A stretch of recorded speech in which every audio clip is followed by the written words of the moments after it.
নমস্কার বন্ধুরা, আমার আরেকটি মিনি ব্লগে তোমাদের সবাইকে স্বাগত। তো দেখো, ব্যাগ থেকে বের করে নিচ্ছি টাটকা সবজি। হ্যাঁ গো, সুন্দরবন থেকে আমার দিদি সেই মধ্যমগ্রামে বয়ে নিয়ে এসেছে এই টাটকা সবজিগুলো, যা কিনা তার বোনের খুবই প্রিয়।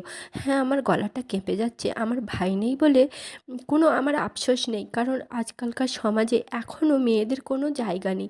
আমি বলছি এটা কারণ কষ্টের থেকেই বলছি। তো যাই হোক, দেখো আমার দিদি আমার একটা ভাইয়ের কাজেই করে। তো যাই হোক, এই দেখো আমার প্রিয় খাবার কত কষ্ট করে সে বয়ে নিয়ে এসেছে। সরি বন্ধুরা, আমি ভীষণভাবে ইমোশনাল হয়ে পড়েছি।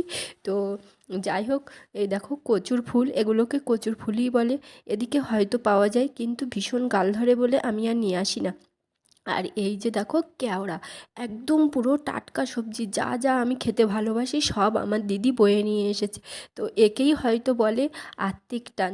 তো যাই হোক, আমার বাবার 3টে মেয়ে। তো মেয়ে সন্তান বলে আমরা আমার বাবাকে দেখাশুনো করি বলে এই সমাজে অনেকেই আমাদের দিকে আঙুল তোলে, কারণ আমরা যে কিছুই করতে পারি না, স্বামীর টাকায় বাবা মাকে দেখি, সেটা যে সমাজ মেনে নেয় না। তো যাই হোক, এই আত্মিক টানটা যেন আমাদের বোনেদের মধ্যে সারা জীবন বেঁচে থাকে।